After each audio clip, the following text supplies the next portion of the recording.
I know everything. Behind all the sturm and batarangs, you're just a little boy in a play suit crying for mommy and daddy.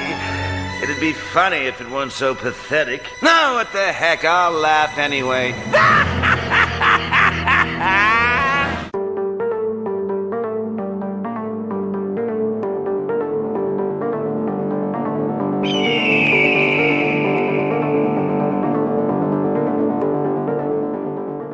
Ladies and gentlemen, ladies with gentle hands, and gentlemen with rude hands too.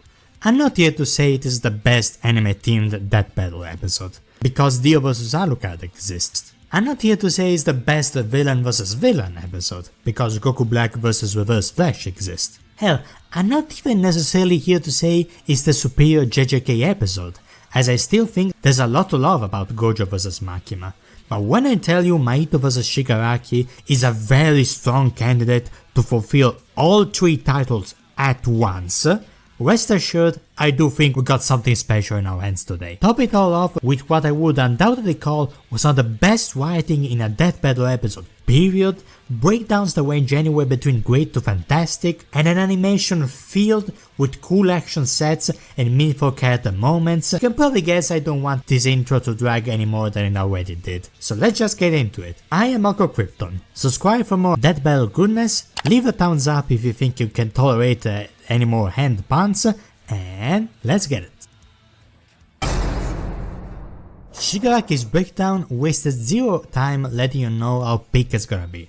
Between the old school footage, creepy and all-for-one-esque background music, the sound design of Shigaraki's father's hand hitting him as he cuts to his spooky childhood home, the eerie way they hint at decay before fully getting into it, just this shot in general, like I've seen whole ass horror movies with less tension and eeriness than these few starting seconds had. On that topic, both Shigi and Mahito's starting introductions feel like something straight out of the horror genre, but in different ways, with the former being sort of a documentary of sorts about a psychologically traumatized child turned monster, and the latter feeling more like folklore tales of a monster literally made out of fear and nightmares. You know what? Close enough. Welcome back, Freddy vs Jason. Even this scene of the humongous man-child going up against a smaller but faster sadist with lots of potential for stabby stabs gives me the same vibes. Moving back from the doom and gloom, I'm also quite fond of the way to present Shigaraki's extensive superpower pool. First they start off simple, dedicating a small and comprehensive segment about his main quirk, Decay, then the disgusting weavers of fingers granted by evolution, and lastly the grocery list of stolen powers granted by All for One. The quirk or the character? Yes, the use of music in this breakdown is downright exceptional. It starts off quiet and creepy, the music equivalent of spider legs crawling on a web, shifts to a Dark Knight Rises-esque feel when they focus on Shigi's rise to power, downright apocalyptic once they go over the one-man apocalypse Tomura can be, dramatic orchestra when going over the true scope of All for One's plan, then it transitions to an heartfelt piano as the analysis ends on a very emotionally touching note. How touching we're talking? I wasn't 1% familiar with the character, yet I teared up during my reaction. And I have seen My Hero Academia fans praise Death Battle for understanding Shigi's character better than My Hero Academia fans. Like, that's the level of holy shit we're talking about here. On my last note regarding the background music, I also love the more lighthearted and shonen-esque music that plays once Deku and his rivalry with Shigi is brought into the mix. The music for Mahito's breakdown is perfectly fine. I mean, it's Japanese instrumentalization that sounds both creepy yet action-packed, and that's JJK music in a nutshell. Makes sense the more superficial character gets a less multifaceted music choice to match. Match up, yeah. Let's talk about arch enemies. I love how much of a vital role Deku and Yuji respectively play in the breakdowns of the villainous counterparts. Leaving aside how Midoriya somehow gets more respect in this episode than his entire previous Death Battle, Shigaraki and Mahito being the main archenemy of their series' respective selfless protects is a major connection they both share, and playing into it in the breakdowns was a brilliant direction that I'm so glad they decided to tap into. With Shigaraki, it's about them carrying the feud of their respective mentors, plus Deku being the hero Shigaraki waited for his whole life, tapping into the best sides of both. But with Mahito and Yuji, it's about their complete opposite stances regarding the sanctity of life, plus Mahito literally bringing out the worst out of Yuji, and kinda sorta dooming the world as a last laugh of sorts. Yeah, I appreciate how they left it ambiguous enough to spark some curiosity for anime onlys, but they also slightly inflate how much of a role Mahito really did have on either Yuji's psyche or Kenjaku's plan to use idol transfiguration and create the Sorcerer Hunger Games. It's not like Yuji started seeing Mahito like Arkham Batman hallucinated Joker, you know? On the topic of Joker, I really like how both characters get a "we live in a society" joke in their first background chart, both because it plays into both of them being philosophically edgy and accidentally capturing two sides of Joker's character. On one end, we have the tragic victim of a violent system, like say Arthur Fleck, while the other is a loud and proud, chaotic evil maniac that laughs at his perceived meaninglessness of life, like comic book Joker. If I had a nickel for every Death Battle episode that used a comic book character to thematically tie the two combatants, I still wouldn't have enough money to praise the writing in these breakdowns.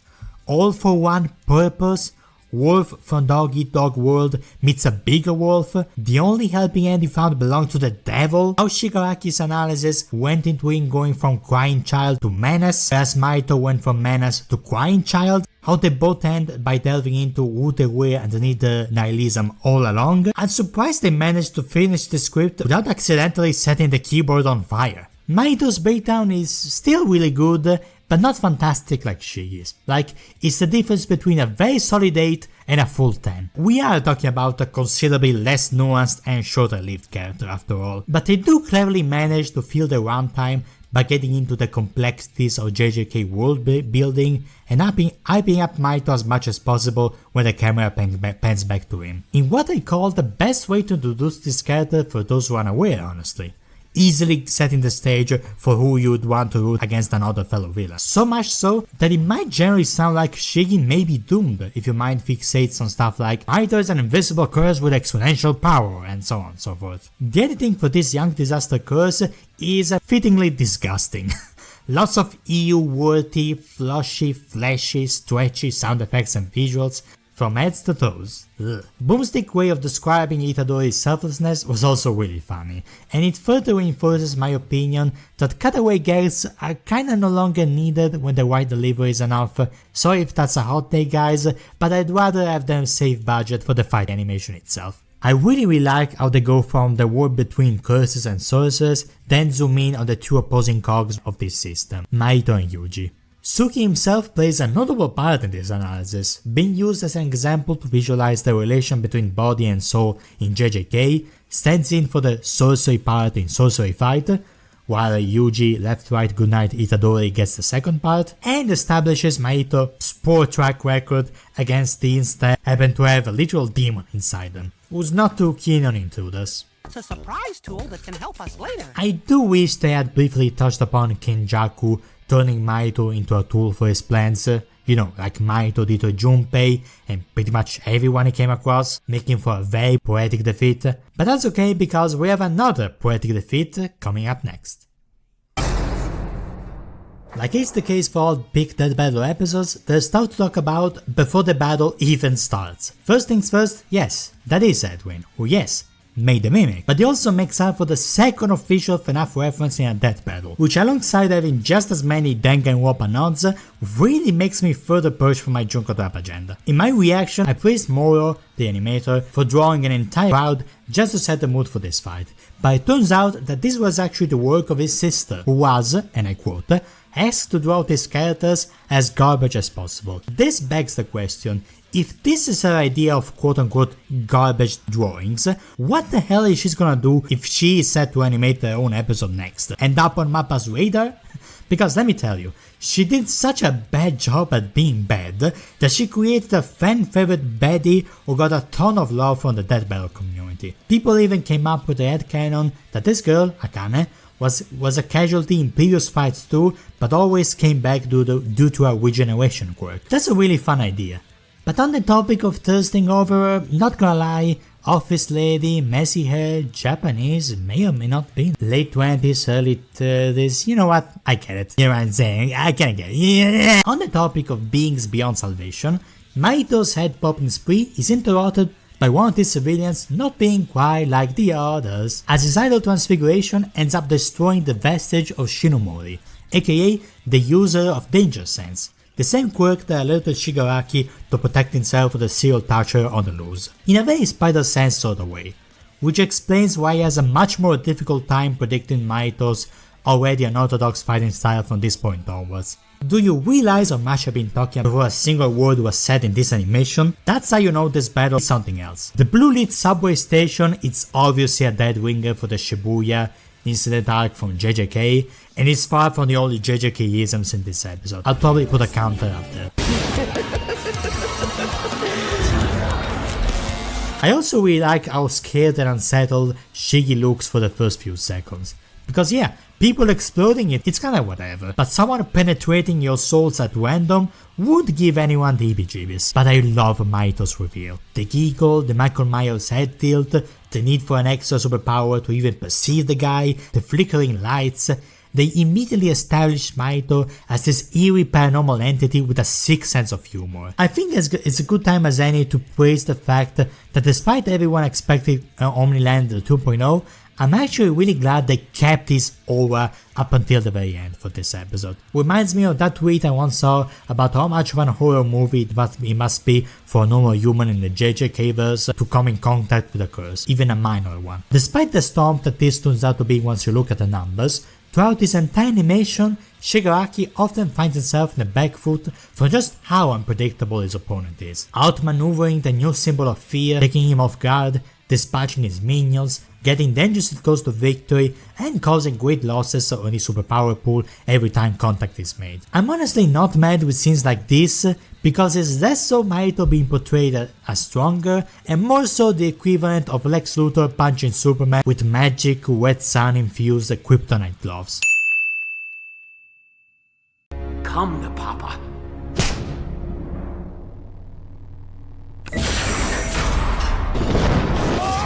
Shigi is still portrayed as physically superior to the two, but in subtle ways, like the difference between his normal punch sending Mahito flying against the wall, in contrast to Mahito's black flash only slightly pushing Shigi a few feet away. Despite the amazing sound design with reverb with the music and shattered windows really selling it as a space warping attack.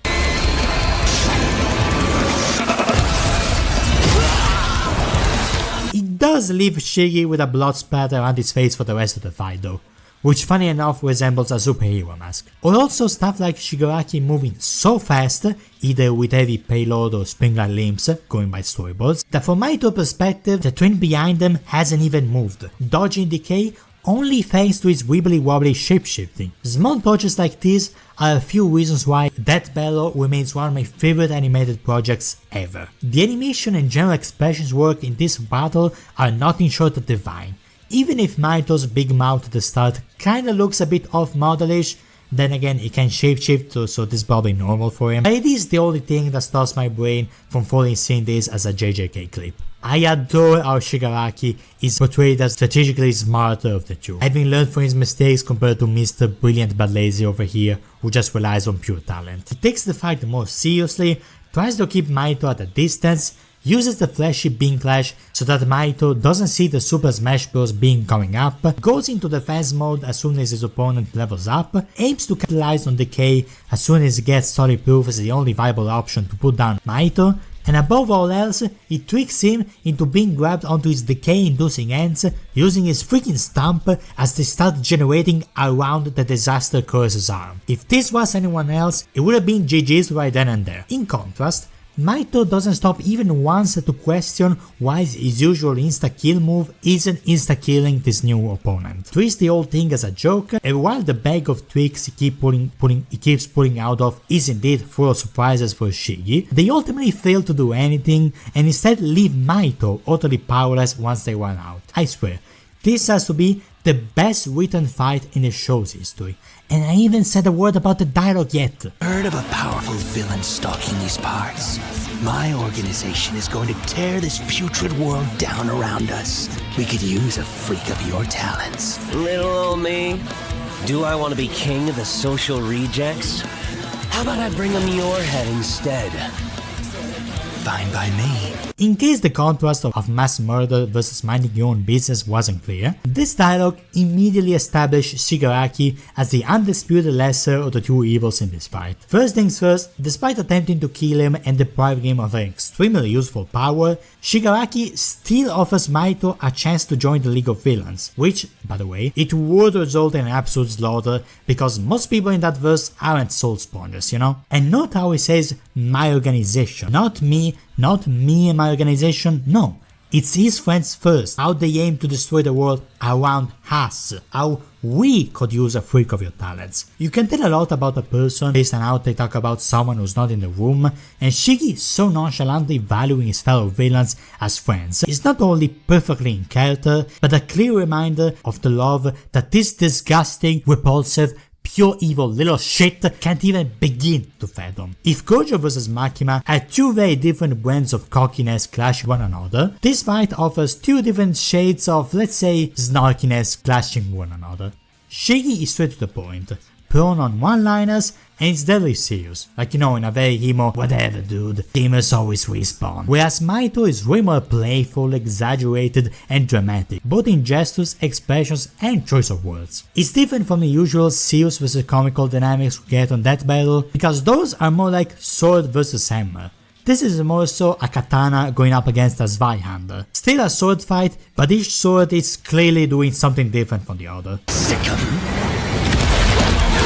It took me a long while to realize that the normals weren't measured anywhere in Shigi's breakdown, like not a problem for Hero Academia fans or people who got into this series in preparation for this matchup, with me falling into the latter group, but I do wonder if the mainstream audience got out of this episode thinking that one of Shigaraki's many quirks is the ability to just generate monsters for taller looking portals, when he's actually teleporting them. I've also seen many wonder how would the normals be able to see Mahito, but honestly, since this is already an identical duo of what should be a unique individual in canon, I wouldn't exclude the possibility of these simply being clones that were given extra quirks, including the search one. It's a perfectly acceptable break from canon, you know, especially when it leads to such a beautifully framed and animated sequence of Mahito striking the Goliaths into punching each other's jaws before using them to initiate the weirdest and most disgusting take on a Dragon Ball beam clash I've ever seen, using idol transfigured experimented biomass and a river of fleshy fingers generated from thin air. That honestly sounds more disgusting than what's actually shown on screen, and never mind, I'm just seeing the ever-growing fingers now. Ugh.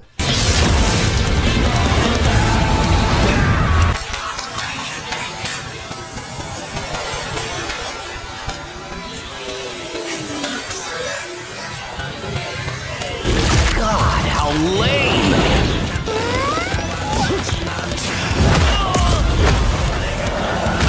Mahito also does his own brand of blindsiding, distracting the supervillain with a little smoocheroo action, which, unlike in canon, doesn't even turn into a blade, so it was 100% just to mess with Shigaraki. In character, by the way. But it does result in Shigaraki not seeing the other Mahito that originally created the snake thingy.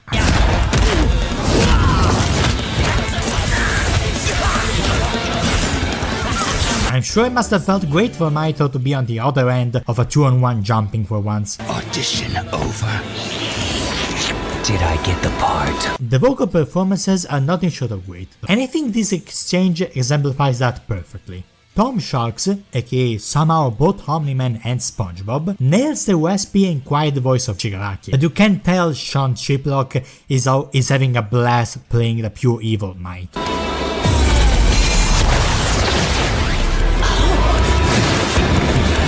Even the wheeze like ooh right there just adds a little extra touch. Bro really said ooh, someone's mad, and I mean he's the embodiment of hatred, so this is like breathing for him.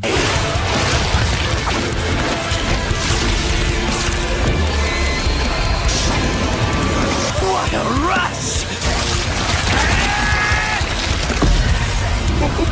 This whole small sequence really sells the idea of Shigaraki being trapped inside a small space with a downright demonic monster of sorts. Tetsuo-esque screaming flash, how it disappears into this uncannily clean looking form, the smirk followed by an head tilt and flicking lights, almost as if to tell Shigi, You may not recognize me at first, but I assure you, it's still me. God, this episode is amazing. Fittingly blink and you miss it moment here, but Shigaraki slaps Mahito's face in the exact same way the latter did to Nobara, leaving him in the exact same damaged state Yuji did in the final fight, meaning that for a brief second he accidentally channeled the same energy as Mahito's worst enemies. Speaking of channeled energy, in this sequence Mahito throws exactly 5 black flashes, the exact same amount stated to be enough to kill fellow disaster cursed Joker, and would be the highest amount of black flashes thrown if this was in the main JJK verse, if not for Yuji beating that record. So even outside of his main series, Itadori cleans the floor with patch face.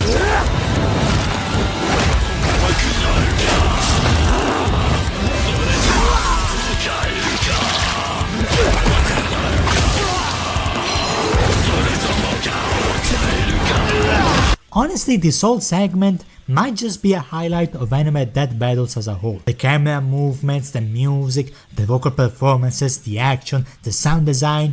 Out of all the anime themed episodes, this got the closest to feeling like a full-blown anime to me, while still keeping the unique Moro/death battle flair. On the topic of capturing something then expand on it quite thoroughly. That all you got? Domain expansion.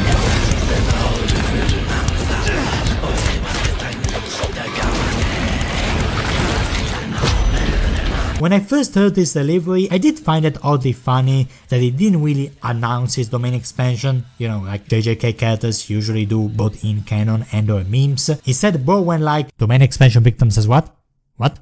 But looking back at it, the way the music cuts off as Mahito drops his line with uncharacteristic chilling calm, almost as if to say, this is the part where you run for your life. Chills, man. Just chills. Mahito's portrayal in this entire episode is honestly on par with some of the best in season 10, honestly. Maybe that would be a nice video idea. Top 15 character portrayals in Death Battle. Maybe once season 2025 ends. In which case we'll have 12 seasons to look back at. Jesus. I can read your soul. You're just a scared little boy whose daddy was mean and wants to make it everyone else's problem. Grow up. I don't want to make it a competition because Unlimited Void was awesome for what it was, aka a finishing super move, but this was a whole segment and it was done perfectly, both with the music getting more intense as Shigaraki gets on high alert, or the visuals in general. Attacking stuff like Shigaraki's evolution arms sprouting like wings, also giving the illusion of being chained a la Kratos, how this whole sequence somehow manages to make hand-holding a foreboding gesture, Shigaraki's red mental world and faceless vestiges being overwhelmed by Mahito's hands and purple hue, him deconstructing Shigaraki's whole idea as just a child throwing a tantrum, the mad laughter, and then it happens.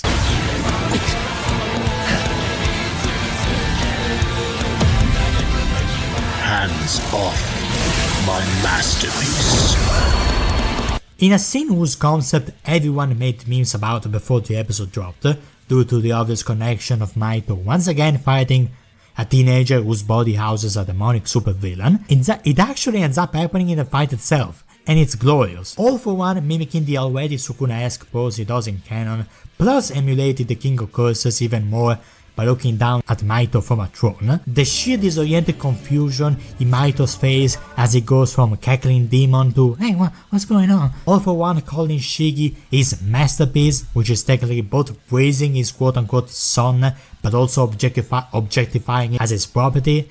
That's how abusive parents talk in real life, by the way. That's a whole other brand of scary. My only criticism is that we don't get the fingers thrown for the storyboard, and by the way, I do intend to praise as much as the finished animation, because my man over here drew all of these ends in the traditional sense, which led us to the cel-shaded peakness we got in the episode itself. Then the camera pans back to Shigi as he freaking decays the domain. Like, guys, to me, this moment is on par with Makima bypassing Limitless and Spawn pen-unsquaring Zeratos. I like to call this genre holy shit, but that's unheard of in my universe. Sucks for you, my in works just fine. Or for short, HSCM. Holy shit crossover moment. Like, just imagine what must have been going on in Mahito's mind as Shigaraki doesn't just break out of, into, or even counter domains his self-embodiment. No, he He decays an expanded mental/spiritual world like it was any other object. I love the TARDIS-esque way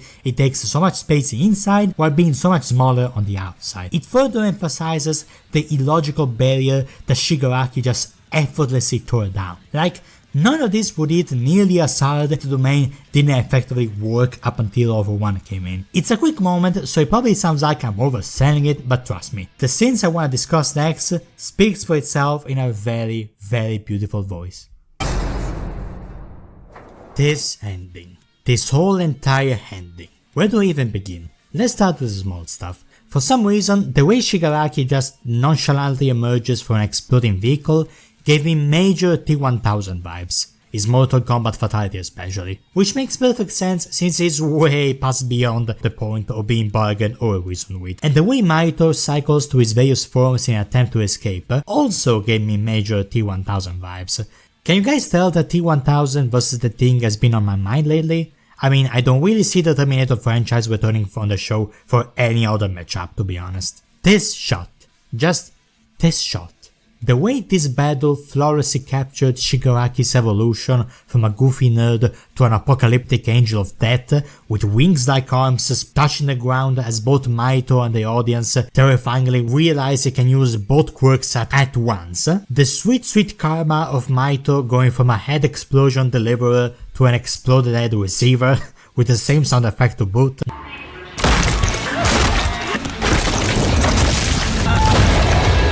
Mahito's hands and feet specifically separating once affected by decay, giving a possible headcanon for how did Alpha 1 get his hands on Shigi's family's hands. The sheer disaster movie-like state the railway station is getting turned into, Mahito's attempts to waddle away like he did in Season 2, him effectively being more of a coward than Eggman or freaking Homelander because at least they fought for as long as they had a body. Obviously this whole ending is one big reference to him escaping from Yuji, but I don't think that reference needs much more elaboration, especially compared to the ending monologue. It felt your soul too.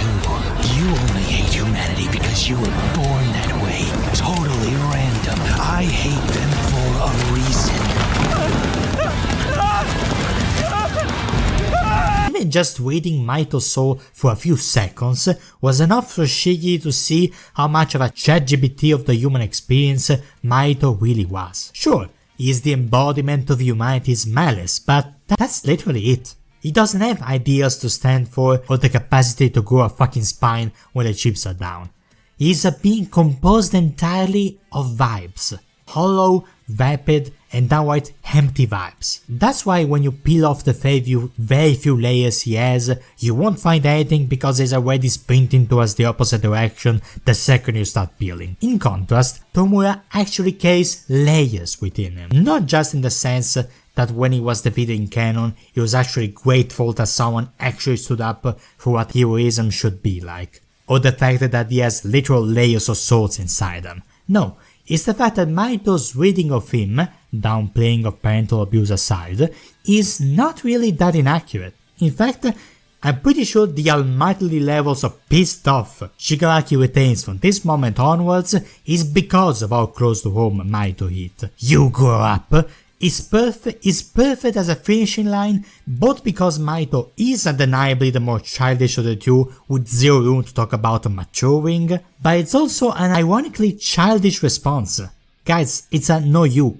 The most childish response in an argument you could possibly have. So the writing makes it so that he is both rebuking and confirming the notion thrust upon him, meaning that both him and Mahito, who spent the entire fight acting with psycho superiority and glee over his opponent, are ultimately deconstructed out of their philosophies and exposed for their childishness, albeit with several differences in magnitude. My only criticism with the storyboard was that Shigaraki was way too calm at the end, whereas the sheer venom in that "you grow up" is still stuck in my mind weeks later. Not much to say about the conclusion, since it's exactly what I had said was gonna happen a week earlier, #humblebrag, But I do like the full disclosure when it came to how much of a stomp it was stats-wise. The details of how much decay can affect what, and yes, it is a similar conclusion to Dio vs Alucard, in the sense that having technically better regeneration doesn't do much when the opponent outstats and outaxes you to oblivion. Also, was this part a Dragon Ball abridged reference? What did I say, Wiz? Like a bitch. See, it's like I told you, Vegeta. Like a bitch. I like to think that the mentioned idea of Mahito's survivability being used to think a way to defeat a more powerful enemy in the long run was a small nod to Spawn doing exactly that in the previous episode. But I don't know the order in which these are written, so no idea how likely that is. Skin Deep is a Japanese rock track, apparently inspired by a genre called grunge, which is characterized by a distorted rock and themes of existential anxiety, but also stylistic choices like ripped jeans and oversized clothes. So it's actually kind of scary how brilliant of a genre it is for creepily philosophical children who deep down are really childish. Not saying you're childish or pretentious if you're into grunge, the music or the clothing, just, oversized clothing does make you look more like a child because of the size difference. Like when my 8-year-old self tried out my dad's suit and tie, Simple times. But hey, speaking of simplicity, this is a very straightforward track art. Not that it's bad, mind you, but I was sorta expecting something more complex like Mahito's instant form rocking Shigaraki's decaying cape as they're surrounded by vestiges or something. Then again, between the title referring to both the touch-based powers and being another way to call something shallow, I can't help but interpret it as a four-dimensional chess way of representing how superficial Mahito is compared to the way more nuanced Shigi, especially since the latter is overall more represented in this art. Sure, the end placement is for Mahito's domain, but the pale coloration and decaying effect are 100% Shigaraki's. The track itself, true to this genre, is very foreboding and creepy sounding, fitting for both villains, as the lyrics reference Mahito's shapeshifting, Shigaraki's decay, the shared warped nature, mudras, which is the name for the end gestures in Hinduism and Buddhism that inspire domain expansions, the more you know, how they're both made of hatred and violence, how they spread fear and chaos whenever they go. Yeah, surprising enough for animes that aren't lacking at all as far as music you can reference, this track instead takes the Might approach of more so representing the vibes of both characters, rather than music from the series. I can't say it's as catchy or earwormy as Hell's Angels, but it's still pretty damn great. Now for the narrative theme of this episode. As to reiterate the same point I've been going over for this whole video, I think the narrative theme for Shigaraki vs Mahito is evolution versus de-evolution. Shigaraki constantly changes and develops throughout this series, whether as a character growing as a person or a villain growing as a threat with more and more superpowers via experimentation. His whole existence was molded by someone else, all for one higher purpose, and even his decaying power could be interpreted as aging or progressing something to dust. In contrast, Mahito actually regresses throughout the series, starting off as an intimidating villain before taking more and more L's, creating more and more memes about it, as he desperately made himself smaller and smaller. For all his philosophical bravado, there isn't really much of anything going on beneath the surface. And finally, his powers of turning people into disgusting playthings for his amusement is basically the process of dehumanization, aka making a being less complex overall, stripping everything that makes a person, well, a person, devolving them. Unfortunately, in this fight, the disaster curse wasn't put up against any person, but someone that showed them what a true disaster actually looks like.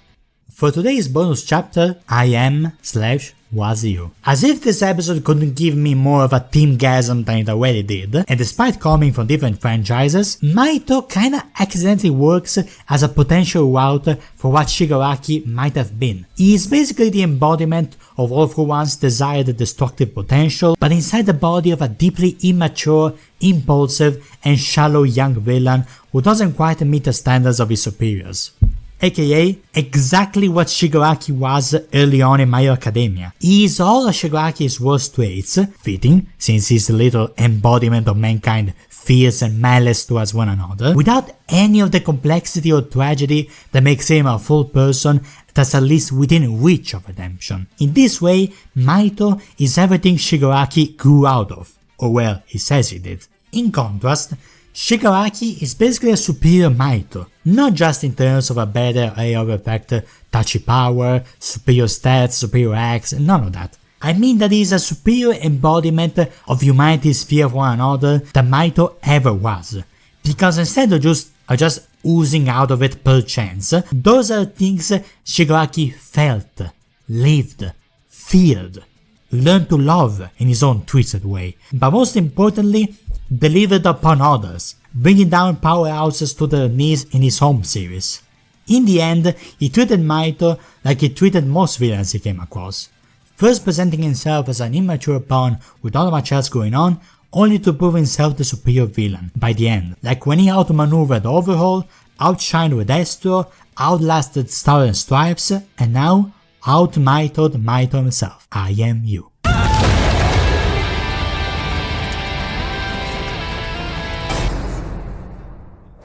Jesus Christ Superstar, y'all. I started writing the script deeming the episode a 10 out of 10, but the more I start to talk about and analyze popped up, the more I felt like bumping it to a 10.5, the same score I gave to Bowser vs Eggman. I know, that episode belongs to a league of its own that probably won't be topped anytime soon, but with Joker vs Giorno, I gave it an almost perfect score. With Ghost Rider vs Spawn, I gave it a full 10 out of 10, because I think it did everything it set out to do perfectly. But with this one, there's just so much going on underneath the surface that I don't think a 10 out of 10 cuts it. But I also don't think it presses the same personal buttons that Obi Vader or Scooby Courage, my only 11 out of 10 by the way, did. What to do? I don't fucking know. 10.25 I guess? Hey, my channel, my ranking. In the meantime, be on the lookout tomorrow for my Chief Slayer reaction. I cannot wait to see John Halo teabag the shit out of Doomguy. It's gonna be big cinema. I can't even finish that sentence. Drink lots of water, I'll do the same. Orko Quitton, hoping I made your day slightly better.